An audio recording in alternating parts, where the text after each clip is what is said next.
자, 여러분들 잘 쉬셨어요? 이게 댓글들을 쭉 쉬는 시간에 보니까 우리 이소원 선생님 이야기를 좀 많이 하시던데, 저한테는 정말 멘토입니다. 예, 꽤 지금 거의 10년 넘게 같이 있었는데 되게 많이 챙겨주시고, 저도 그래서 이소원 선생님한테 되게 많이 도움을 되게 많이 받아요. 예, 그래서 늘 존경하고 늘 따라가려고 노력을 하는데 제가 아직 많이 부족하죠. 음, 수업 시간에도 아마 저에 대해서 이야기를 많이 해주시는 것 같은데, 제가 좀 많이 부족해서 좀 죄송하긴 해요. 그래도 앞으로 좀 더 열심히 해서 이선수한테 부끄럽지 않게 최선을 다하도록 하고, 여러분들한테도 절대 부끄럽지 않게 잘 해보도록 하겠습니다. 여러분들 이소은 선생님하고 저 많이 응원해 주시길 부탁드릴게요. 아시겠죠? 네. 자, 그러면 우리 이제 지방세 쪽으로 넘어가도록 할게요. 원래 이게 겸손이 아니라 사실이거든요. 네. 감사합니다. 여러분들 많이 아껴주셔서 제가 좀 더 힘을 내보도록 할게요. 자, 우리 지방세 중에서 이제 취득세 부분, 취득세는 기본적으로 시험지에서 세 문제 정도 출제가 된다라고 보시면 되죠. 적게 나올 때는 두 문제, 많이 나올 때는 세 문제, 등록면허세랑 합쳐서 네 문제라고 보시면 돼요. 근데 등록면허세 쪽이 보통 한 문제 정도 출제가 되니까 취득세가 세 문제 정도 나온다라고 보시면 될 것 같은데, 올해 같은 경우에는 취득세가 취득시기라든지 과세표준 쪽하고 납세 절차 부분이 일부 개정된 부분이 있죠. 과세표준은 거의 다 개정이 됐었고, 그래서 특히 과세표준 쪽에서 시험지에 나올 확률이 되게 높아요. 그러니까 과세표준을 확실하게 정의를 좀 해주시길 부탁드릴게요. 그럼 보죠. 자, 1번부터 한번 보도록 하겠습니다. 1번부터 보시면, 자, 부동산 등의 취득 어쩌고저쩌고 지금 쭉 나와 있는데, 항상 문제를 풀 때, 자, 여기서 한번 마침표가 있으면 문장을 한번 끊어놓고 가시는 게 좋아요. 그래서 뒤에서부터 한번 쭉 가보죠. 취득 물건의 소유자 또는 양수인을 각각 취득자로 한다. 그리고 앞에 보니까 뭐라고 돼 있느냐면은 취득한 것으로 본대요. 무슨 취득을 했으면? 사실상 취득을 했으면. 여러분들 사실상 취득이 무슨 취득이에요? 그죠? 원시나 승계 취득을 말하는 거죠. 그러면 실제로 취득을 했으면 당연히 취득세는 내야 되는 거고, 그게 꼭 시험지에 나오는 부분이 여기에요. 등기 등록을 해야 한다, 안 해도 된다. 안 해도 된다라는 이야기죠. 왜냐면 등기라는 것은 단순히 장부에 표시하는 역할일 뿐이지 사실관계를 나타내는 것은 아니거든요. 그러다 보니 사실관계, 즉 다시 말해서 장부에 표시를 하든 안 하든 상관이 없다. 내가 진짜로 취득을 했으면 무조건 뭐 한 것으로 본다? 취득한 것으로 봅니다. 요 지문 시험지에서 거의 한 10번 이상 나왔던 문제죠? 네, 잘 정리를 좀 해주시길 부탁드릴게요. 고양이님, 과일 주스 한 잔 때려야 되겠어요? 네. 자, 일단 당 떨어지신 것 같은데 한 잔 채우시고, 자, 제가 여러분들 조금 있다가 이제 시간이 좀 지나면 커피 많이 쏴드리도록 할게요. 여러분들 정신 차리시고 끝까지 한번 가보도록 하겠습니다. 아까 보니까 제가 혼낸다라고 이야기하시는데 원래 제 목소리 톤이 이래요. 그러니까 화내는 거 아니니까 오해하지 마시길 바랍니다. 자, 근데 여기서 하나 주의하셔야 될 게 있죠? 요 내용. 차량, 기계장비 선박 항공기에 한해서는 이때는 무슨 취득일 때만 과세가 된다? 승계 취득에 대해서만 과세가 된다. 원시 취득에 대해서는 과세되지 않는다. 그러니까 취득세는 원시, 승계, 유상, 무상에 관계없이 모든 취득에 대해서 다 내지만, 대신 차량이나 기계장비 선박 항공기에 한해서는 무슨 취득에 대해서만? 승계. 왜냐하면 원시 취득은 공장에서 물건이 만들어져서 나오는 시점이거든요. 근데 이 네 개는 우리나라 주요 수출 상품이에요. 그러다 보니까 공장에서 물건이 만들어져서 나오는 시점에 세금을 붙여버리게 되면은 수출하는데 좋지 않은 영향을 끼칩니다. 그래서 정책적으로 과세하지 않도록 돼 있어요. 잘 정리해 주시길 부탁드리고. 자, 두 번째 보시면 이 내용. 자, 취득으로 본대요. 취득으로 무엇을 했더니 보니까 차량 등의 종류를 변경하거나 지목을 변경을 했더니 차량 등의 종류 변경이나 지목 변경이 나오면 반드시 나와야 되는 단어가 있죠. 가액이 뭐 했을 때만? 증가했을 때만, 이때만 과세가 된다. 꼭 시험지에서 가액의 증가 또는 감소 여부에 관계없이 과세된다, 이런 식으로 문제가 출제가 되는데 요건 틀린 문장입니다. 자, 그리고 하나 주의하셔야 될 게 있어요. 이번에 3월 달에 새로 신설된 내용이 하나 있는데, 자, 요 내용이 하나 신설이 됐어요. 잘 보셔야 될 게, 누가 납세물을 지느냐, 이 문제가 생기는데 환지 방식으로 도시개발 사업을 했을 때입니다. 그러면 환지 받은 토지가 있을 것이고 그 다음에 건축물이 있을 수도 있고, 그런데 그때 환지 받은 토지는 당연히 그 소유자인 누가 납세물을 지느냐면 조합원이 납세물을 져요. 그죠? 조합원이라고 이야기하면 그 소유자가 되는 거죠. 그래서 환지로 받게 되면 취득세를 내야 되는데 누가 내느냐면 조합원이 냅니다. 대신 채비지나 보류지는 조합원이 안 받고 누가 가져갑니까? 그렇잖아요. 사업시행자가 가져가죠. 그래서 사업시행자가 납세무자가 되는 거죠. 사업시행자가. 이게 이번에 3월 달에 신설돼서 들어온 내용이기 때문에 꼭 기억을 좀 해주시길 부탁드릴게요. 자, 환지 방식에 의해서 도시개발 사업이 이루어졌다. 그때 환지받은 토지는 누가? 조합원, 채비지나 보류지는 사업시행자. 정리해 주시고. 자, 이거하고 관련돼서 같이 하나 보셔야 될 게 있어요. 요 3번 지문도 지금 잘 보셔야 되는데, 그러면 무슨 취득으로 보고 취득세를 부과를 할 것이냐 이야기인데, 역시 도시개발법이라든지 도시 및 주거환경정비법입니다. 쉽게 말하면 환지 방식으로 인해서 도시개발 사업을 한다든지 아니면 재개발 재건축으로 인해서 도시개발 사업을 했었을 때, 그때 건축물 부분이 있어요. 요 건축물은 무슨 취득으로 보느냐면 원시 취득으로 보는 거고, 토지 쪽은 무슨 취득으로 보느냐? 승계 취득으로 보는 거죠. 그러니까 기본적으로 보시게 되면은 내 토지를 도시개발 사업을 통해서 맡겨놨다가 돌려받는 거잖아요. 환지라는 것은 아마 공법 시간에 배우셔서 아실 거예요. 그때 돌려받았을 때 누가 돌려받느냐면은 기존 소유자가 돌려받습니다. 그러면 그 소유자는 자기 토지를 돌려받는 거니까 원시 취득이 아니라 무슨 취득이 되는 거예요? 승계 취득이 되는 거죠. 물론 어떤 부분에 대해서 승계 취득이 되느냐면 당초 소유한 면적을 초과한 부분에 대해서만, 이 부분에 대해서만 승계 취득으로 보는 거예요. 근데 입체 환지로 돌려받을 때가 있죠? 그러면 토지의 일부를 뭘로 돌려받아요? 건물로 돌려받잖아요. 그래서 그 건물 부분은 없던 게 새로 생긴 것이다 보니까 이 건물 부분은 무슨 취득으로 보느냐? 원시 취득으로 본다라는 거. 꼭 정리해 주시길 부탁드릴게요. 그래서 2번 지문하고 3번 지문에 나와 있는 내용 같이 연결을 해서 정리를 좀 하셔야 되는데, 도시개발 사업을 통해서 환지 방식으로 도시개발 사업을 했었을 때 환지받은 토지는 조합원이, 채비지나 보류지는 누가? 사업 시행자가. 그리고 자, 도시개발 사업을 통해서 건축물을 취득한 경우에는 입체 환지라고 생각하시면 돼요. 없던 건물이 생겼으니까 원시 취득. 토지 부분은 기존에 있던 걸 받았으니까 승계 취득인데, 자기 토지 부분이 아니라 초과되는 부분에 한해서만 승계 취득으로 봐서 과세가 된다. 잘 정리해 주시길 부탁드릴게요. 자, 그 외에 우리 납세무자 중에서 시험지에 잘 나오는 사람이 누가 있느냐면 요 주체구조부 취득자가 있는데, 시험지에 나올 때 항상 앞에 가서 주체구조부라고 나오면 그냥 글자 그대로 나오셔야 돼요. 주체구조부 취득자. 꼭 틀리게 내면은 가설자라고 냅니다. 그래서 주체구조부 취득자 외의자가 가설을 했다. 아무 상관없어요. 그냥 글자 내에서 주체구조부가 보였다. 그러면 그냥 주체구조부 취득자. 이렇게만 정리해 주시면 돼요. 됐나요? 네. 자, 그 다음에 상속일 때는 당연히 누가 납세무자? 상속인 각자. 우리 재산세랑 비교를 해야죠. 재산세에서는 누가 납세무자예요? 사실상 소유자예요. 사실상 소유자인데 이를 등기하지 아니하고 신고하지 않아서 사실상 소유자가 확인되지 않으면 주된 상속자라고 하는 거죠. 하지만 취득세는 무조건 누가 납세무자?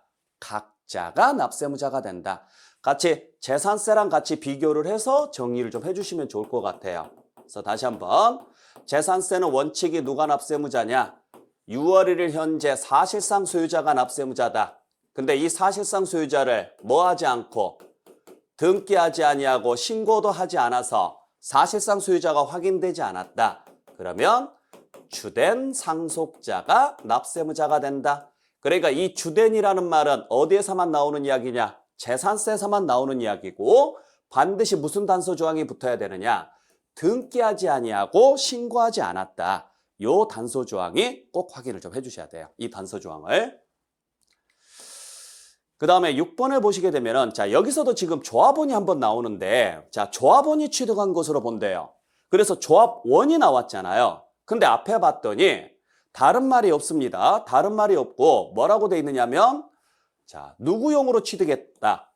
조합원용으로 취득했다. 그러면 원이 나왔으니까 그대로 원이 나와야 돼요.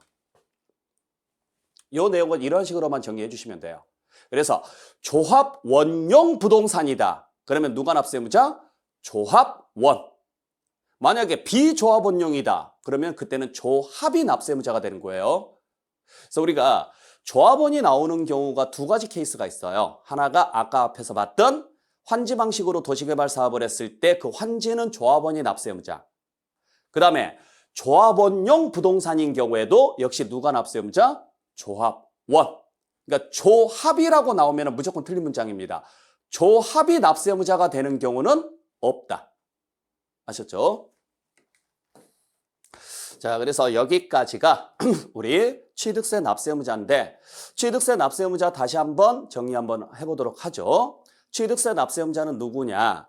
원칙이 사실상 취득자, 상속일 때는 상속인 각자, 신탁재산으로서 위탁자 지위가 이전됐으면 새로운 위탁자, 조합원용 부동산은 조합원, 그 다음에 대여가 나오면 대여업자, 수입이 나오면 수입하는 자, 취득대금을 지급한 자가 따로 있으면 취득대금을 지급한 자, 그리고 주체구조부 취득자 외의자가 가설을 했다. 그러면 주체구조부 취득자, 지목 변경을 통해서 가액이 증가했으면 변경 시점의 소유자, 그게 환지 방식에 의해서 도시개발 사업이 이루어졌을 때는 환지인 경우에는 조합원, 채비지나 보류지는 사업 시행자.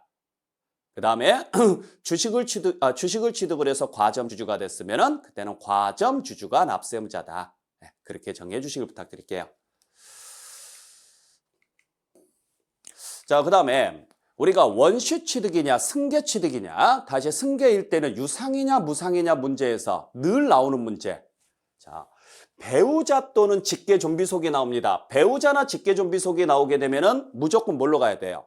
증여로 가야죠? 근데 증여로 보지 아니하고 유상으로 봐주는 경우가 몇 가지가 있죠. 가장 대표적인 게 뭐예요?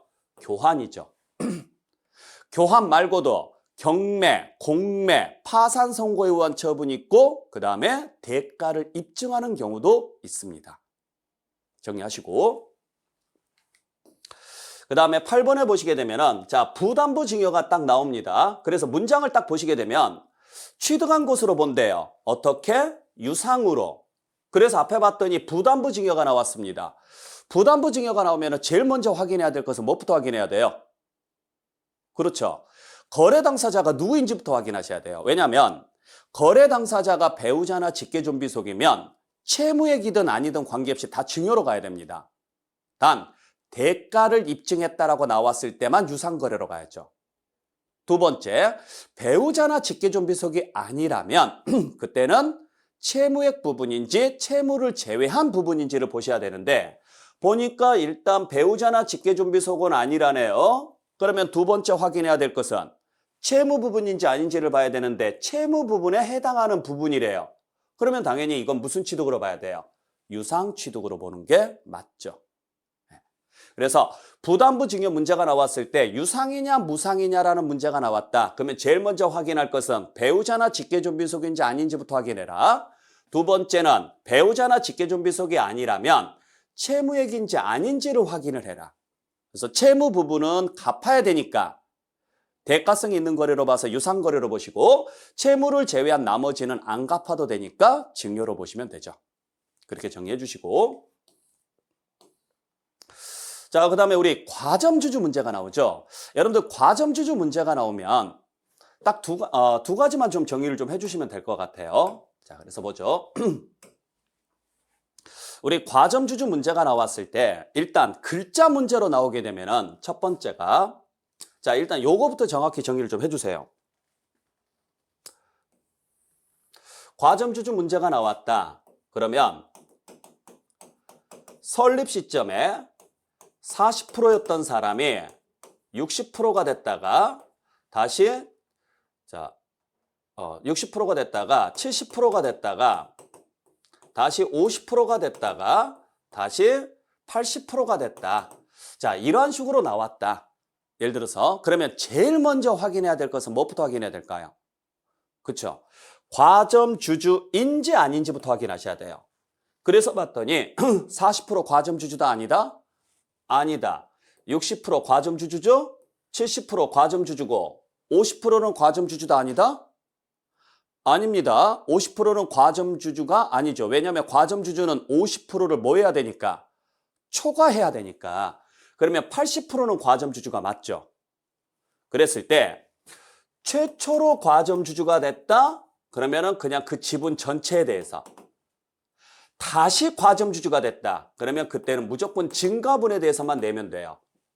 단 그때 증가분은 그 이전에 있던 거랑 비교하는 게 아니라 그 이전에 최고 지분하고만 비교하죠. 그러니까 70% 이전의 최고는 60이니까 60보다 증가한 10%. 80% 이전의 최고는요. 70%죠. 그러니까 70%보다 증가한 10%에 대해서만 납세무가 있는 거죠. 정리할 수 있겠죠? 자, 두 번째는 설립했을 당시에 60%입니다. 근데 이후에 주식을 취득을 해서 70%가 됐습니다. 그래서 봤더니 과점주주다 아니다. 과점주주 맞죠? 과점주주다 아니다. 과점주주가 맞죠? 근데 그때 그 과점주주가 된 시점이 설립 시점이면 납세무 없습니다. 두 번째는 과점주주가 됐는데 다시 과점주주가 된 거죠. 그래서 이전에 봤더니 과점주주였던 적이 있었네요. 그러면 무조건 얼마에 대해서? 증가분에 대해서만 납세무를 진다. 그래서 요것만 정확히 정리를 해주시게 되면은 과점주주 문제는 거의 틀릴 일은 없어요. 그래서 여러분들께서 글자 문제로 정리를 할 때는 이렇게 정리를 좀 해주세요. 설립시라고 나왔다. 과세한다 안 한다? 과세하지 않는다. 설립 시점은. 자, 최초라고 나왔다. 그러면은 과세한다 안 한다? 과세합니다. 그것도 얼마에 대해서? 모두에 대해서. 근데 이전에 과점주주였던 적이 있었다. 과점주주였던 적이 있었고 다시 과점주주가 됐다. 그러면은 뭐랑 비교하느냐? 이전 최고분하고 비교해서 최고 지분보다 증가를 했으면은 당연히 과세가 됩니다. 얼마에 대해서? 그 증가분에 대해서만. 근데 최고 지분보다 만약에 증가하지 않고 감소를 했다. 그때는 과세하지 않는다. 그래서 과점주주 문제가 나왔을 때 특히 요 설립이라는 단어하고 최초라는 단어하고 헷갈리시면 안 된다라는 이야기예요. 설립 시점에 과점주주가 되면 과점주주이더라도 과세가 안 되는 거고 최초로 과점주주가 됐다는 이야기는 설립 시점은 아니라는 이야기예요. 그러다 보니까 무조건 그 지분 전체에 대해서 과세가 이루어진다. 자, 요것만 정리를 하시길 바랍니다. 그럼 보죠. 9번을 봤더니 취득으로 보느냐 안 보느냐를 물어봤습니다. 자, 취득으로 보느냐 안 보느냐를 물어봤는데 앞에 보니까 무슨 단어가 보이세요? 설립 나왔으니까 취득으로 보지 않는다. 네. 자, 그 다음에 10번을 보죠. 취득세를 부과한대요. 그래서 앞에 봤더니 자, 취득세를 부과한답니다. 과점주주인데 근데 맨 앞에 보니까 이미 과점주주였었대요. 그러면 뭐만 비교하시면 돼요? 과점주주였었으니까 이전 최고 지분보다 증가를 했는지 안 했는지만 확인하시면 되죠? 그래서 봤더니 증가를 했대요. 그러면 얼마에 대해서만? 그 증가분에 대해서만 납세물을 진다. 이렇게 정리하시면 되죠. 그래서 요 두 가지 확실하게 잡아주시면 여러분들 과점주주 문제는 거의 안 틀리고 다 맞출 수 있을 거예요. 졸리시죠? 아, 어떻게 조금 졸려. 우리 지은공주님. 원래 그러던, 이야기 들어보니까 대부분 그러시던데요. 잠 안 오거나 그럴 때, 요 강의 들으면 되게 잠이 잘 온대요. 그런가 봐요. 저도 강의하면서 제 목소리 들으면 졸리긴 해요. 그러니까 제 목소리가, 저는 나름대로 목소리를 크게 한다라고 이야기를 하는데, 지금은 많이 좋아지긴 했었어요. 예전에, 마이크 없이 강의할 때가 있었거든요. 한 300명 이렇게 앉혀놓고 강의를 했는데, 마이크가 없었을 때도 있었어요. 그러면은 그냥 막 악을 쓰면서 강의를 하는데, 그러다 보면 왜 성질을 내냐고. 아마 그때부터 제가 그랬나 봐요. 이게 그 강의 스타일 자체가 성질을 내는 그런 스타일로 가는 것 같아요. 아, 예, 감사합니다. 잠을 깨게 해드리기는 해야 될 것 같은데, 아, 성우는 아니에요, 제가.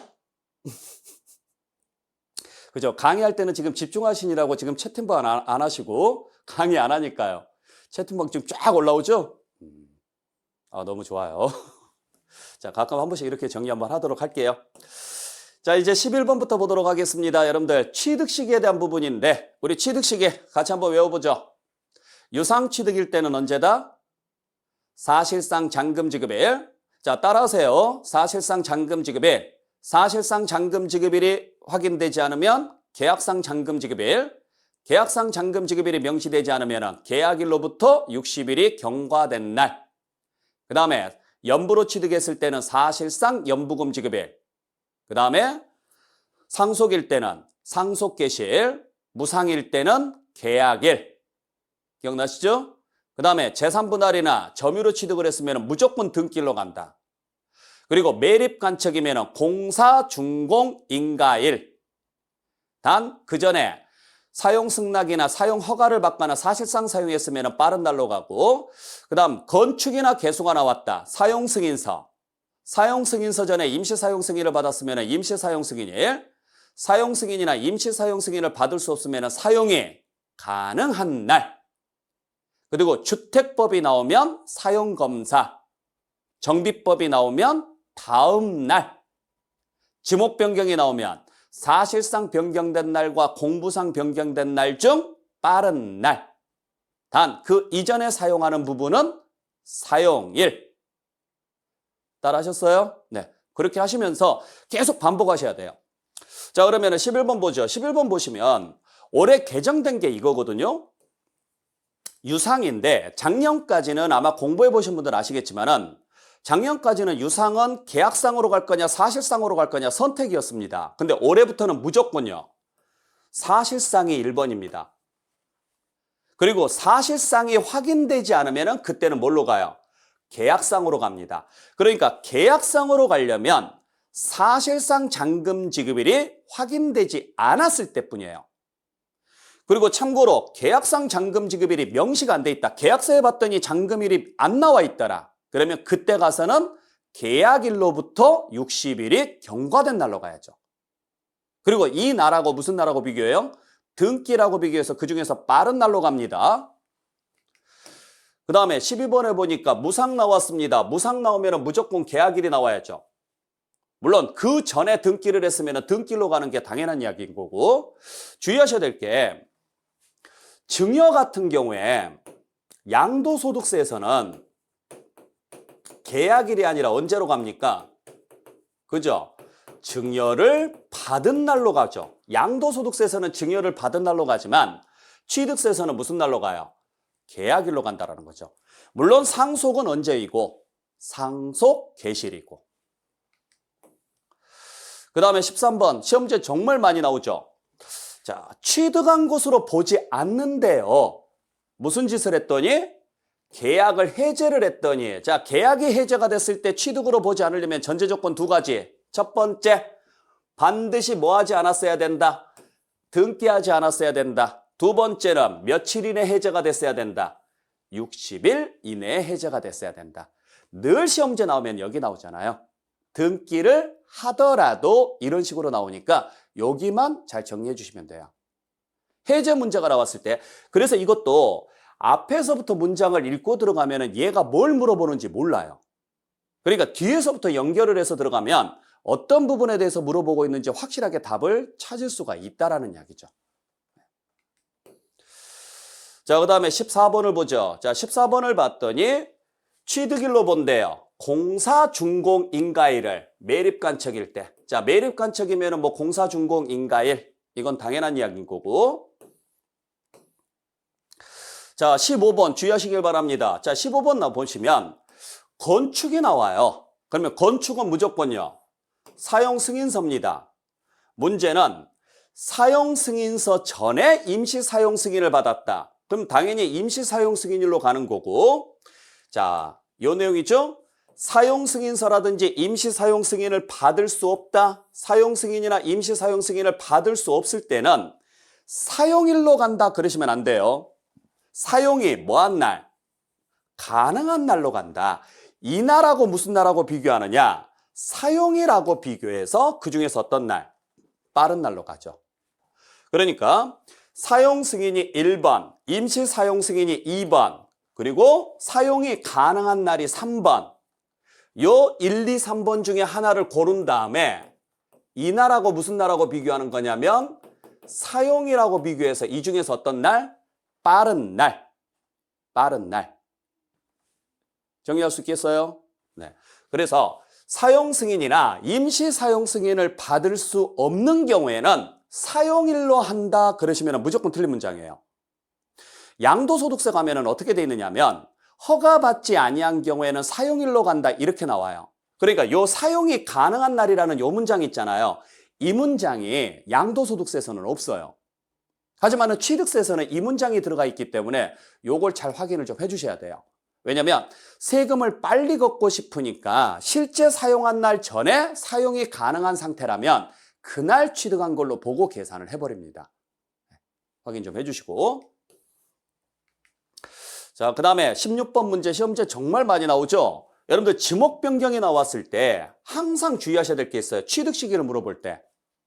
지목 변경은 죽었다 깨어나도 사실상과 공부상 중 빠른 날 이런 식으로 나와야 됩니다. 이 단어가 꼭 나와야 돼요. 작년에 시험제 나왔을 때 뭐라고 나왔었느냐면 지난번에 사실상 변경된 날로 한다 이렇게만 나왔어요. 또 그 이전에 나왔을 때는 사용 여부에 관계없이 사실상과 공부상 중 빠른 날로 간다 이런 식으로도 나온 적도 있었고요. 자, 지목 변경은 사실상이 원칙이 아니고 사실상과 공부상 중에서 빠른 날로 가야 돼요. 무조건 두 개가 다 나와야 돼요. 세 개 아니고 세 개. 요 사용일은 여러분들 요 사용일은 그 전에 사용을 했다 이 단서 조항이 붙었을 때만 요 전에 사실상 변경일과 공부상 변경일 중 빠른 날 그 전에 사용했다라는 단서가 붙었을 때 사용일이 나오는 거고 자 여러분들 그 세 개 나오는 거 있죠. 지금 보니까 세 개라고 말씀하셨는데 그 세 개 나오는 거 그거 어디에서 나오느냐면 양도소득세에서 수용하고 장기할부예요. 양도소득세에서 수용하고 장기할부는 죽었다 깨어나도 3개 나와야 돼요. 자, 여기는 죽었다 깨어나도 몇 개? 2개. 기본적으로 2개. 그리고 사용이라는 글자가 나왔을 때만 그때는 사용일을 같이 써주시면 돼요. 근데 사용일이라는 말이 별도로 없잖아요. 그러면 그냥 2개만 나오면 됩니다. 네. 네. 그러네요. 사용일까지 포함해서 3개인 거죠? 네. 자, 그 다음에 17번을 보죠. 17번 봤더니 사용 검사가 나옵니다. 검사가 나오면 다 필요 없습니다. 앞에 무슨 글자? 주택법. 공법 시간에 배우셨잖아요. 건축법이면 사용승인이고 주택법이면 사용검사고. 그 다음에 18번 봤더니 다음 날이 나왔습니다. 이 단어가 나오려면 앞에는요. 무조건 정비법, 다른 문장 다 필요 없고. 얼마나 단순해요. 그러니까 문제 풀 때 앞에서부터 읽고 나가면 날셉니다. 그냥 맨 끝에 딱 보고 앞에 가서 이 단어. 자, 검사 나왔다. 주택법. 다음 날 나왔다. 정비법. 맨 끝에 보니까 소유권 이전 고실 어쩌고 저쩌고 나와요. 그래서 앞에 보니까 정비법이 나왔습니다. 정비법이 나오면 무조건 무슨 글자 나와야 돼요? 다음 날짜. 유일하게 다음 날짜 쓰는 경우가 이거 하나밖에 없거든요. 아셨죠? 중간 단어 다 필요 없어요. 시험 볼 때. 자, 여기도 마찬가지예요. 주택법 딱 보였다. 그러면 다 필요 없고 무슨 단어 딱 하나. 검사. 그리고 여기는 다음 날짜 나오면 돼요, 안 돼요? 안 되죠. 여러분들 다음 날짜 쓰는 게 딱 두 개밖에 없어요. 도시개발법하고 정비법이에요. 그래서 도시개발법은 환지처분 공고일의 다음 날. 그 다음에 정비법은 소유권 이전 고시일의 다음 날. 근데 건축법이나 주택법은 무조건 그날로 가야죠. 다음 날짜 쓰시면 안 되는 거니까. 됐죠? 자, 이제 19번부터가 과세표준인데 여러분들 과세표준에 대해서는 한번 간단하게 한번 정리를 좀 하고 가죠. 자, 보세요. 작년까지는 취득세 과세표준이 신고가액으로 간다, 신고된 금액이 없으면 시가표준액으로 가고 일정한 경우에는 사실상 취득가격으로 간다, 이런 식으로 되어 있었는데 올해부터는 취득의 유형에 따라서 완벽하게 정리를 해놨습니다. 근데 이게 좀 복잡하거든요. 복잡한데 따지고 보면 복잡할 것도 없어요. 요거 하나만 정리를 좀 해주세요. 아마 다 배우셔서 아시겠지만은 자, 우리가 취득세 과세표준은 딱 3개 중에 하나입니다. 사실상 취득가격으로 가는 경우, 그 다음에 시가 인정액으로 가는 경우, 그 다음에 시가 표준액으로 가는 경우, 시가 표준액으로 가는 경우, 요 3개 중에 골라내시면 돼요. 그래서 취득세 과세표준은 원칙이 취득 당시 가액으로 하되 연부로 취득했을 때는 연부금액으로 간다. 그러니까 연부 취득만 연부금액인 거고, 즉 매회 사실상 지급되는 금액인 거고, 연부 취득을 제외한 나머지는 취득 당시 가액으로 갑니다. 그리고 이때 취득 당시 가액은 요 3개 중에 하나인데 여러분들 사실상 취득가격이라는 말은 실제로 지출한 금액이에요. 시가 인정액이라는 말은 글자 그대로 시가입니다. 시가 표준액이라는 말은 정부가 세금을 계산하기 위해서 임의로 정해놓은 금액이에요. 그래서 금액별로 따지면 사실상 취득가액과 시가 인정액이 비슷하고 시가 표준액은 굉장히 낮아요. 자, 일단 이렇게 생각을 하고 들어가셔야 돼요. 그러면 실제 지출이 있는 취득이면 무조건 뭘로 가요? 사실상 취득가격으로 갑니다. 실제 지출이 있었다면. 근데 만약에 지출이 없는 취득이다. 그때는 뭘로 가느냐면 시가 인정액으로 가고 사실상 취득가격이나 시가 인정액을 확인할 수 없다. 그때는 뭘로 가느냐면 시가 표준액으로 갑니다. 정리가 되겠어요? 자, 그럼 보죠. 유상취득일 때 자, 유상취득으로 우리가 구분을 해봤을 때 일반적인 경우는 매매 같은 경우죠? 그러면 유상이면 지출이 있어요, 없어요? 있죠. 있으니까 무조건 사실상 취득가격이에요. 이런 거 쓰는 경우 없고. 근데 이게 교환입니다. 교환이면 지출이 있을까요, 없을까요? 보통 없다고 봐야 되겠죠. 왜냐하면 교환은 물건을 주고 다른 물건을 받아오는 거니까.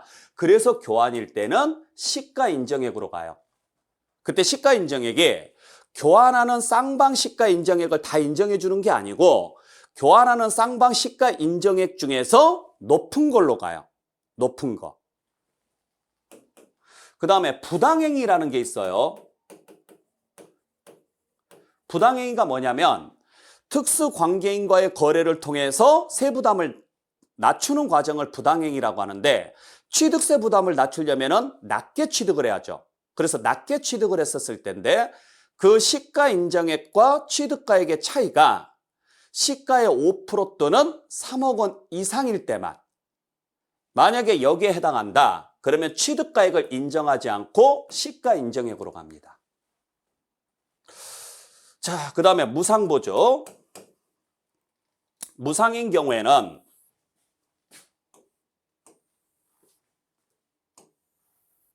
일반적인 경우 즉 일반적인 경우라고 이야기하면 증여 등이라고 보시면 되는데 무상 같은 경우에는 지출이 있나요, 없나요? 없죠. 지출이 없으니까 얘가 나올 수가 없어요. 무상거래는. 그래서 무상거래는 사실상 취득가격으로 간다 그러면 무조건 틀린 문장이에요. 뭘로 가야 돼요? 시가인정액으로 가야 됩니다. 시가인정액으로 가는데 이 시가인정액이 언제 거냐? 취득일 전 6개월부터 취득일 후 3개월 이내의 금액입니다. 이 금액에 유사 매매 사례 등이 확인이 안 된다. 그러면 그때는 시가표준액으로 갑니다. 아셨죠? 근데 이게 1억 원 이하다. 시가표준액이 1억 원 이하면 시가표준액, 시가인정액과 시가표준액 중에서 선택하도록 돼 있어요. 이게 되게 웃긴 거예요. 그러니까 여기는 선택인 거고 아까 교환일 때는 둘 중에 높은 금액으로 가야 되는 거고. 근데 이게 상속이잖아요. 상속이면 불가피하게 받은 거라 그래서 부담을 줄여주자 그래서 무조건 시가표준액으로만 가요. 상속일 때는. 다른 걸로는 안 가고. 자, 그 다음에 그 외에 원시 취득이거나 간주 취득이거나 나머지는 전부 다 뭘로 가느냐면 무조건 사실상 취득가액입니다. 왜냐면 원시 취득도 실제 지출이 있는 거니까. 실제로. 아셨어요? 그래서 지출이 있는 거니까 사실상 취득가격으로 가는데 법인 같은 경우에는 실제 지출을 입증을 할 수가 있지만 개인은요. 입증을 못 할 수가 있죠? 그때는 시가표준액으로 가요. 자, 되게 복잡해 보이죠, 지금? 되게 복잡해 보이는데 가만히 생각해 보면 딱히 복잡할 건 없어요. 잘 보시면 아시겠지만은 우리가 사실상 취득가격으로 지금 가야 되는 경우가 이거밖에 없어요. 그러면 이 두 개의 공통점이 뭐냐? 지금 여기서 빠지는 게 교환하고 부당행위하고 무상은 다 빠졌거든요. 그렇잖아요. 자, 이게 지금 이렇게 써놓으니까 좀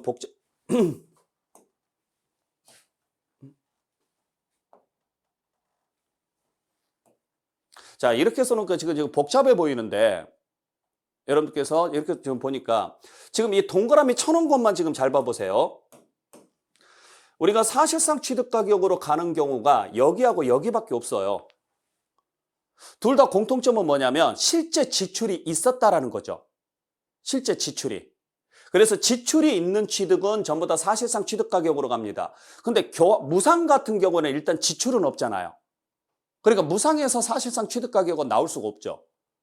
그 다음에 유상 같은 경우에는 사실상 취득가격으로 가야 되는데 교환은 잘 생각해 보시면은 돈 주고 거래하는 게 아니라 물건끼리 거래하는 겁니다. 그러다 보니까 현금 지출이 없죠. 현금 지출이 없으니까 시가인정액으로 갈 수밖에 없어요. 그 다음에 부당행위는 현금 지출 거래를 인정하지 않습니다. 인정하지 않으니까 부당행위가 되는 거예요. 그래서 사실상 취득가격이 아닌 시가인정액으로 가는 거죠. 그 다음에 무상취득은 원래 시가인정액으로 가야 돼요. 단 상속에 한해서만 시가인정액으로 가자니 너무 부담된다 그래서 뭘로 가느냐면 시가표준액으로 가는 거죠. 시가표준액으로. 이걸 여러분들께서 하나씩 그려보면서 동그라미를 한번 쳐보면서 생각을 해보세요. 왜 얘가 이쪽으로 가야 될까? 왜 얘는 여기서 나와야 될까? 이런데요. 자, 그 다음에 원시나 간주는 시가인정액 산정이 어렵습니다. 왜 어렵느냐면 시가인정액이라는 것은 남이 거래한 금액을 내가 가져다 쓰는 거거든요. 근데 원시나 간주는요. 남이 거래한 금액이 없어요.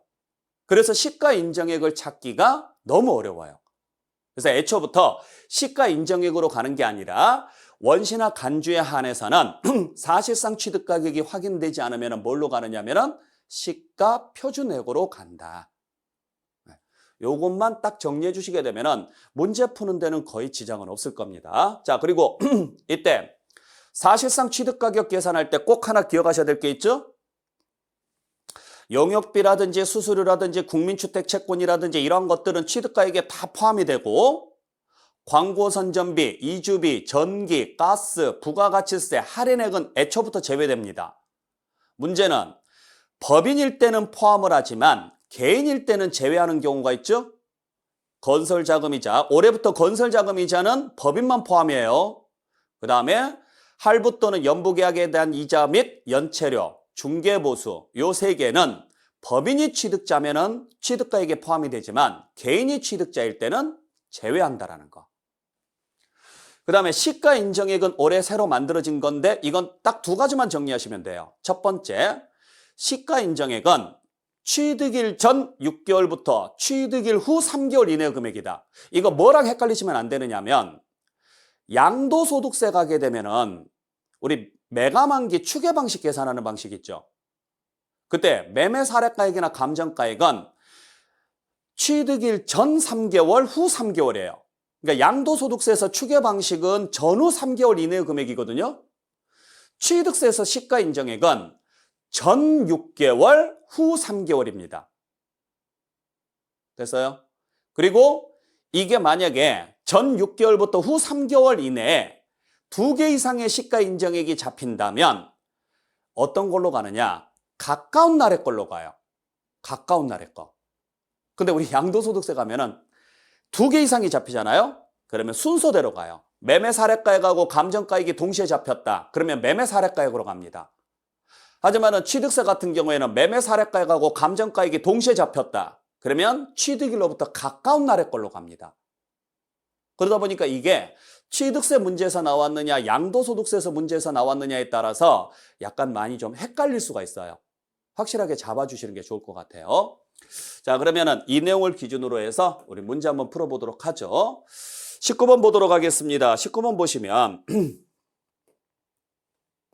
19번 보시게 되면 자, 취득세 과세표준은 취득 당시 가액으로 간다. 다만 연부로 취득했을 때는 무슨 금액으로 간다? 연부금액. 그때 연부금액은 매회 뭐한 금액을 이야기한다? 매회 지급하는 금액을 말한다. 됐죠?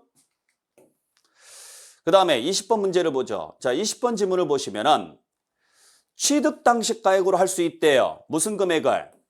시가 인정액을. 시가 인정액이 취득 당시 가액으로 가려면은 일단 지출이 없어야 된다. 그러면 무상 취득해야죠. 근데 앞에 봤더니요. 무상 취득이 아니라 무슨 취득이에요? 유상 취득이네요. 그러면 유상 취득 중에서 시가 인정액으로 갈 수 있는 것은 딱 2개. 교환 아니면 부당행위 뿐입니다. 근데 봤더니 누구랑 거래했대요? 특수관계인하고 거래를 했습니다. 그것도 어떻게? 낮은 가격으로 취득을 했네요. 그러면 세부담이 감소를 했으니까 부당행위가 맞고 이걸 부인해서 시가 인정액으로 가려면 전제 조건 2가지. 그 차액이 3억 원 이상이거나 얼마 이상이었을 때? 5% 이상이었을 때죠. 이거 양도소득세하고 똑같아요. 양도소득세하고. 자, 그래서 예를 들어서 사실상 취득 가격이 8억이고 시가 인정액이 10억이더라. 그러면은 취득가액은 얼마냐라고 물어봤었을 때, 취득가액은 얼마냐라고 물어봤을 때 원래는 예로 가야 됩니다. 그냥 8억으로 가야 되는데 누구로부터 취득했느냐? 특수관계인으로부터 취득을 했다. 그러면 시가보다 싸게 취득을 했으니까 세부담을 감소시키는 행위가 맞고 그러면은 부당행위라는 거죠. 그랬을 때 이걸 부인할지 말지를 따질 때 2개의 차이 얼마? 2억이, 요 2개의 차이가 2억이죠? 이게 3억 원 이상이거나 시가의 몇 프로? 5% 이상이면 되는데 3억 원은 안 넘었죠? 그럼 얘는 안 되네요. 자, 시가의 5%를 넘었는지를 봤더니 10억의 5%면 5천입니다. 5천 넘었죠? 넘었으니까 사실상 취득가액을 부인하고 뭘로 계산하느냐? 시가 인정액으로 계산을 한다. 됐나요? 네. 이런 식으로 해서 시험지에서 그냥 툭 던질 거예요. 자, 사실상 취득가격이 얼마이며 시가 인정액이 얼마인 경우 취득가액은 얼마냐? 그냥 지문 중에 하나 툭 던질 수가 있다고요. 이런 문제들은. 그러면은 이런 문제들을 딱 봤을 때 와, 어렵다 이렇게 생각하지 마시고 기본적으로는 아마도 3억 이상을 줄 거예요. 그러니까 사실상 취득가액이 5억이고 시가가 10억이다 뭐 이딴 식으로 줄 거라고요. 그러면 누가 보더라도 3억이 넘어갔죠. 넘어갔으면 무조건 시가 인정액으로 가시면 돼요. 근데 3억이 안 넘었으면 시가의 5%를 넘었는지 안 넘었는지만 확인해 주시면 됩니다. 자, 그렇게 정리를 해주시면 될 것 같아요. 그래서 3억 원 이상이거나 시가의 5% 이상이었을 때 자, 그 다음에 요 내용. 자, 건설자금이자에 사실상 취득가격에 포함하느냐 안 하느냐 요 문제가 나왔을 때 봤더니 중개보수도 나와 있고 연체료도 나와 있고 연부이자도 나와 있고 그 다음에 건설자금이자도 나와 있습니다. 그러면은 건설자금이자라든지 연부이자라든지 연체료라든지 중개보수가 취득가액에 포함이 안 되려면 취득자가 누구여야 돼요? 법인이 아닌 자야죠. 법인이면 무조건 포함이 되는 거니까.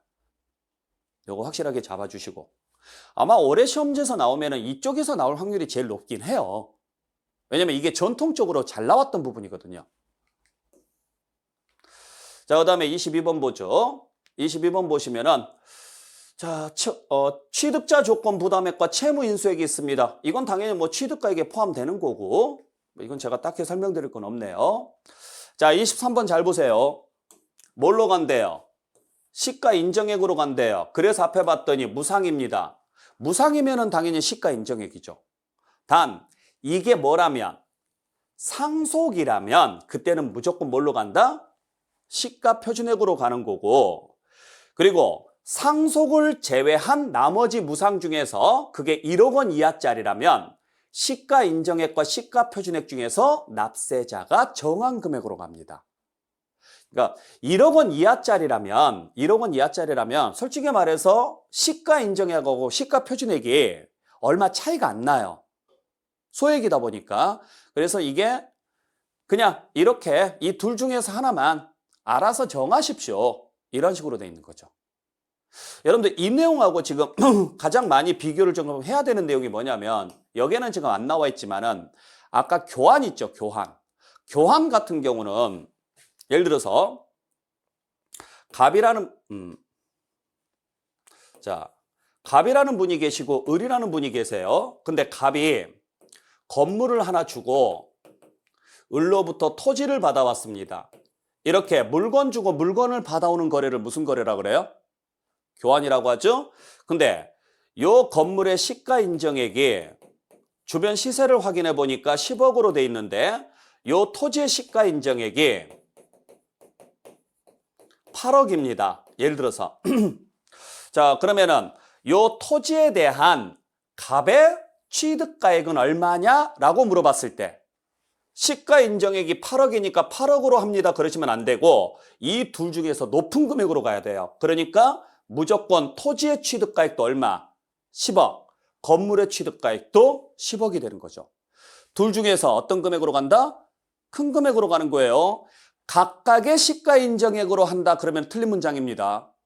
아마 올해 시험지에서 교환 가지고 장난을 치면은 분명히 각각의 시가 인정액으로 합니다라고 문제가 나올 거예요. 그것만 좀 주의해 주시면 돼요. 아셨어요?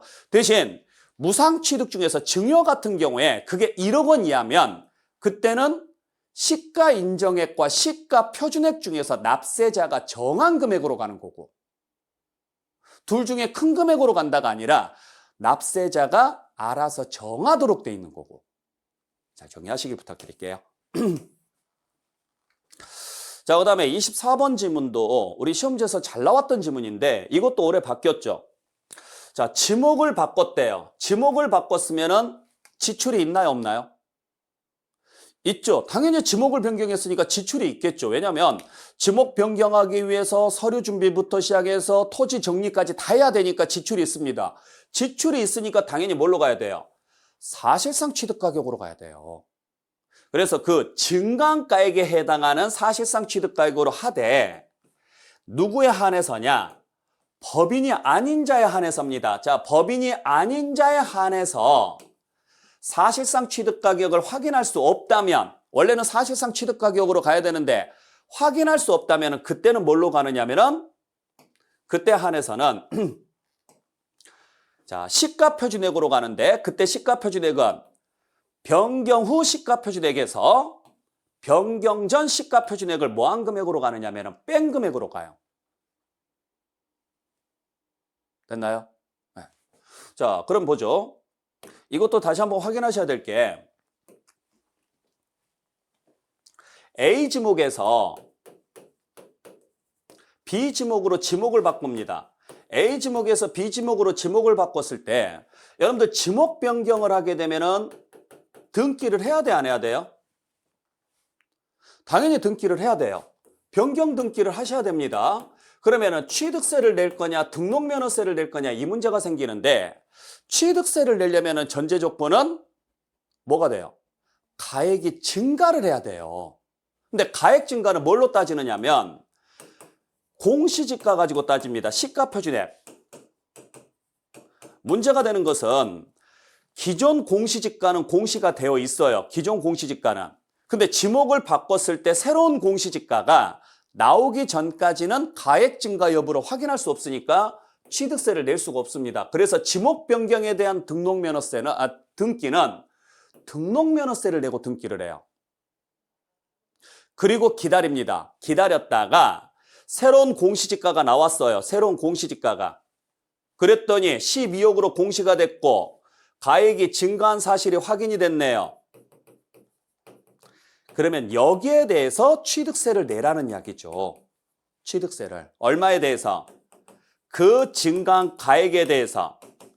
단 이미 등기는 끝났다 안 끝났다? 끝난 상태에서 가액 증가 부분에 대해서만 내면 되니까 새롭게 등기할 일은 없다. 그래서 무슨 세율을 적용을 해라? 기준 세율을 적용을 하십시오. 이렇게 돼 있는 거죠. 표준 세율이 아니라 기준 세율. 그때 지목 변경할 때 들어간 비용이 8천만 원이 들어갔다라고 가정을 해볼게요. 그러면 당연히 요 증가한 가액을 얼마로 잡느냐면 이 8천만 원으로 잡는 거예요. 여기에 2% 계산해서 160만 원을 내라는 이야기죠. 160만 원을. 근데 요걸 입증을 못 합니다. 법인은 이걸 무조건 입증을 하거든요. 왜냐면 장부에가 다 표시가 되니까. 근데 개인 같은 경우는 이걸 증명을 못 해요. 못하면 그때는 어쩔 수 없죠. 뭘 보고 판단하느냐. 변경 후 시가표준액에서 변경 전 시가표준액을 뺀 금액으로 가요. 그러니까 12억에서 10억을 뺀 얼마? 2억만큼 증가한 걸로 보고 여기에 2%에서 4천만 원을 내십시오. 이런 식으로 가는 거죠. 정리할 수 있겠죠? 네. 자, 요거 정확하게 확인을 좀 해주셔야 됩니다. 지목 변경은 정말 시험 문제 잘 나와요. 그래서 다시 한번 정리할게요. 토지의 지목을 변경한 경우 취득세가 과세가 되려면 전제 조건은 가액이 뭐 했을 때뿐이다? 증가했을 때뿐이다. 가액이 증가했을 때. 그리고 그 가액이 증가했으면 그 증가한 가액에다가 등기를 할 일은 없으니까 기준세율을 적용을 해서 세금을 계산을 해서 내시면 되는데 그때 증가한 가액은 사실상 취득가격으로 합니다. 다음, 법인이 아닌 자인 경우에 한해서 사실상 취득가격이 확인되지 않으면 변경 후 시가표준액에서 죄송합니다. 이게 4배. 변경 후 시가표준액에서 변경 전 시가표준액을 뺀 금액으로 한다. 됐나요? 그리고 이렇게 계산해서 나온 금액을 뭐 하시면 돼요? 신고하고 납부하시면 되는데 취득일로부터 60일 이내 신고하고 납부하시면 되죠? 그때 취득일은 언제냐? 아까 말씀드렸던 것처럼 사실상 변경된 날과 공부상 변경된 날 중에서 빠른 날, 단 그 이전에 사용한 부분은 사용일로 합니다. 그래서 그 날로부터 60일 이내 신고 납부를 하되 만약에 신고 납부를 이행하지 않게 되면 뭐가 추가되느냐? 가산세가 추가됩니다. 라고 정리를 하셔야 되죠. 네. 그렇게 해서 확인해 주시길 부탁드릴게요. 자, 그래서 이 정도 여러분들이 정리를 좀 해주시면 되고 자, 여기까지 정리하시고 잠시 쉬었다가 여러분들 세율부터 해서 계속 이어서 정리하도록 하겠습니다. 쉬었다 갑니다.